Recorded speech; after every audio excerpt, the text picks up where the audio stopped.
ನಮಸ್ಕಾರ, ನೀವು ನೋಡ್ತಾ ಇದ್ದೀರಾ ನ್ಯೂಸ್ ಫಸ್ಟ್ ಎಜುಕೇಷನ್. ನಾನು ರಾಹುಲ್ ದಯಾನ್. SSLC ವಿದ್ಯಾರ್ಥಿಗಳ ಜೀವನದ ಒಂದು ಪ್ರಮುಖ ಘಟ್ಟ. ಕಾರಣ 1ನೇ ಕ್ಲಾಸ್ನಿಂದ SSLC ವರೆಗೂ ವಿದ್ಯಾರ್ಥಿ ಜೀವನದಲ್ಲಿ ಯಾವುದೇ ಆಯ್ಕೆಗಳಿರೋದಿಲ್ಲ. ಎಲ್ಲರೂ ಎಲ್ಲವನ್ನ ಓದಬೇಕು. ಮೊದಲ ಬಾರಿಗೆ SSLC ಬಳಿಕ ಇವರಿಗೆ ಬೇಕಾದ ಕೋರ್ಸನ್ನು ಮಾಡಬಹುದು. ತುಂಬ ಆಪ್ಷನ್ಸ್ ಇರೋದ್ರಿಂದ ಯಾವ ಕೋರ್ಸ್ ಮಾಡಬೇಕು ಅನ್ನೋ ಸಂದಿಗ್ಧ ಪ್ರಶ್ನೆ ವಿದ್ಯಾರ್ಥಿಗಳು ಮತ್ತು ಪೋಷಕರಿಗೆ ಎದುರಾಗೋದು ಕಾಮನ್. ಸಾಮಾನ್ಯವಾಗಿ SSLC ಆದಮೇಲೆ ಎಲ್ಲರೂ ಚೂಸ್ ಮಾಡೋದೇ PUCಯಲ್ಲಿ ಬೇರೆ ಬೇರೆ ಕೋರ್ಸ್ಗಳಿಗೆ ಪ್ರವೇಶಾತಿ ಪಡಿಬಹುದು. ಈ ಕೋರ್ಸ್ನಲ್ಲಿ 3 ವಿಭಾಗಗಳಲ್ಲಿ ಅಂದರೆ ಸೈನ್ಸ್, ಕಾಮರ್ಸ್, ಆರ್ಟ್ಸ್ ವಿಭಾಗಗಳಲ್ಲಿ ಓದಬಹುದು. ನಿಮಗೆ ಯಾವುದು ಸೂಕ್ತ ಅನಿಸುತ್ತೋ ಆ ಕೋರ್ಸ್ನಲ್ಲಿ ಅಧ್ಯಯನ ಮಾಡಬಹುದು. ಅಷ್ಟೇ ಅಲ್ಲ, SSLC ಆದಮೇಲೆ ಡಿಪ್ಲೊಮಾ ಇಂಜಿನಿಯರಿಂಗ್ ಮಾಡೋದಕ್ಕೂ ಕೂಡ ಅವಕಾಶ ಇದೆ. ಅದರಲ್ಲೂ certified information security manager course ಮಾಡಬಹುದು. Certified information security manager course ಏನು ಅಂತ ನಾವು ನೋಡೋ ಹಾಗಿದ್ರೆ, ಕಂಪ್ಯೂಟರ್ ಮತ್ತು IT ಕ್ಷೇತ್ರದಲ್ಲಿ ಸರ್ಟಿಫೈಡ್ ಇನ್ಫಾರ್ಮೇಷನ್ ಸೆಕ್ಯೂರಿಟಿ ಮ್ಯಾನೇಜರ್ ಕೋರ್ಸ್ಗೆ ಭಾರಿ ಡಿಮ್ಯಾಂಡ್ ಇದೆ. ಕೋಟಿ ವ್ಯವಹಾರ ನಡೆಸೋ ಕಂಪನಿಗಳು ಹ್ಯಾಕರ್ಸ್ಗೆ ಹೆದರ್ತಾರೆ. ಕಾರಣ, ಎಷ್ಟೋ ಬಾರಿ ಈ ಹ್ಯಾಕರ್ಗಳು ದುರುದ್ದೇಶಪೂರಿತವಾಗಿ ಕಂಪನಿಗಳ ಲಕ್ಷಾಂತರ ಬಳಕೆದಾರರ ಮಾಹಿತಿಯನ್ನು ಕದಿಯುತ್ತವೆ. ಇಂಥ ಅಪಾಯದಿಂದ ಪಾರಾಗೋಕೆ ಬಹುತೇಕ ಕಂಪನಿಗಳು ತಮ್ಮ ಕಂಪ್ಯೂಟರ್ ವ್ಯವಸ್ಥೆ ಅಥವಾ ನೆಟ್ವರ್ಕ್ ವ್ಯವಸ್ಥೆಯನ್ನು ಬಲಪಡಿಸೋಕೆ ನಂಬಿಗಸ್ತ ಇನ್ಫಾರ್ಮೇಷನ್ ಸೆಕ್ಯೂರಿಟಿ ಮ್ಯಾನೇಜರ್ಗಳನ್ನು ನೇಮಕ ಮಾಡಿಕೊಳ್ಳುತ್ತವೆ. ಕೋರ್ಸ್ನಲ್ಲಿ ಕಳ್ಳ ಹ್ಯಾಕರ್ಗಳು ಬಳಸುವ ಹಲವು ತಂತ್ರಗಳ ಬಗ್ಗೆ ಹೇಳಿಕೊಡಲಾಗುತ್ತೆ. ಇದರ ಮುಖ್ಯ ಉದ್ದೇಶ ಕಂಪನಿಯ ನೆಟ್ವರ್ಕ್ ವ್ಯವಸ್ಥೆಯನ್ನು ಕಾಪಾಡೋದು. ಈ ಕೋರ್ಸ್ ಮಾಡಿದವರಿಗೆ ಜಾಬ್ ಮಾರ್ಕೆಟ್ನಲ್ಲಿ ಭಾರಿ ಡಿಮ್ಯಾಂಡ್ ಇದೆ. ಹ್ಯಾಕಿಂಗ್ ಯಾವುದೋ ಮಂತ್ರವಿದ್ಯೆ ಅಲ್ಲ.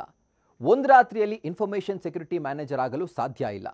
ಇದು ಇತರ ಕೋರ್ಸ್ಗಳಂತೆ ಶ್ರದ್ಧೆ ಇಟ್ಟು ಕಲಿತು ಪಡೆದುಕೊಳ್ಳಬಹುದಾದಂಥ ಪರಿಣತಿಯಾಗಿದೆ. ಈ ಕೋರ್ಸ್ ಕಲಿಯೋಕೆ ನಿಮಗೆ ಆಪರೇಟಿಂಗ್ ಸಿಸ್ಟಮ್, ಕಂಪ್ಯೂಟರ್ ನೆಟ್ವರ್ಕ್ಗಳು, ಕಂಪ್ಯೂಟರ್ ಭದ್ರತೆ ಇತ್ಯಾದಿ ಬಗ್ಗೆ ಉತ್ತಮ ಜ್ಞಾನ ಇರಬೇಕು. ಅಮೆರಿಕಾದ EC ಕೌನ್ಸಿಲ್ನಡಿ ನೈತಿಕವಾಗಿ ಹ್ಯಾಕಿಂಗ್ ಮಾಡಲು ಕಲಿಸಿಕೊಡುವಂಥ ಹಲವು ಶಿಕ್ಷಣ ಸಂಸ್ಥೆಗಳು ಭಾರತದಲ್ಲೇ ಇದ್ದಾವೆ. Footprinting and reconnaissance, scanning networks, enumeration system hacking, Trojans and backdoors, viruses and worms, sniffers, social engineering, denial of service, session hijacking web servers, hacking web applications, XQL injection, hacking wireless networks, evading IDS firewalls and honeypots, buffer overflow, cryptography ಮತ್ತು penetration testing ಬಗ್ಗೆ ಕಲಿಬಹುದು. Course ಅವಧಿ ಏನು ಹಾಗಿದ್ರೆ, ಕಲಿಯೋದೆಲ್ಲಿ, fees ಎಷ್ಟು, ಇದರ ಬಗ್ಗೆ ನಾವು ನೋಡೋ ಹಾಗಿದ್ರೆ Indira Gandhi National Open University, Amity University, Lovely Professional University, Jain University ನಮ್ಮ ಬೆಂಗಳೂರಿನಲ್ಲಿರುವಂಥದ್ದು, ಇನ್ನು ಮಣಿಪಾಲ್ ಯೂನಿವರ್ಸಿಟಿ, ಈ ಯೂನಿವರ್ಸಿಟಿಗಳಲ್ಲಿ ಈ ಕೋರ್ಸ್ ಮಾಡಬಹುದು. ಇದು 1 ವರ್ಷದಿಂದ 3 ವರ್ಷದ ಡಿಪ್ಲೊಮಾ ಕೋರ್ಸ್ ಆಗಿದೆ. ಫೀಸ್ 20,000ದಿಂದ 2 ಲಕ್ಷ ರೂಪಾಯಿವರೆಗೂ ಇದೆ. ಇನ್ಫಾರ್ಮೇಷನ್ ಸೆಕ್ಯೂರಿಟಿ ಮ್ಯಾನೇಜರ್ಗಳಿಗೆ ಸೆಕ್ಯೂರಿಟಿ ಥ್ರೆಟ್ಸ್, ರಿಸ್ಕ್ ಮತ್ತು ಕೌಂಟರ್ ಮೆಷರ್ಗಳ ಜ್ಞಾನ ಇರೋದು ಅಗತ್ಯ. System administrator, security auditor, hacking tool ಅನಲಿಸ್ಟ್ಗಳಿಗಿಂತ ಹೆಚ್ಚು ಜ್ಞಾನ ಬಯಸುವಂಥ ಉದ್ಯೋಗ ಇದು. ಹೆಚ್ಚಿನ ಕಂಪನಿಗಳು ಪ್ರತಿಭಾನ್ವಿತ ಇನ್ಫಾರ್ಮೇಷನ್ ಸೆಕ್ಯೂರಿಟಿ ಮ್ಯಾನೇಜರ್ಗಳಿಗೆ ತಮ್ಮ ಕಂಪನಿಯಲ್ಲಿ ಸ್ಥಾನ ನೀಡುತ್ತವೆ. ಹೀಗಾಗಿ ಉದ್ಯೋಗಾವಕಾಶ ಉತ್ತಮವಾಗಿದೆ.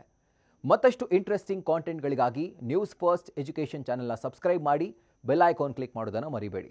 ಕ್ಷಣ ಕ್ಷಣದ ಮಾಹಿತಿಗಾಗಿ ನೋಡ್ತಾ ಇರಿ ನ್ಯೂಸ್ ಫಸ್ಟ್, ನಿರ್ಭೀತಿಯಿಂದ ನಿಮ್ಮ ಪರವಾಗಿ.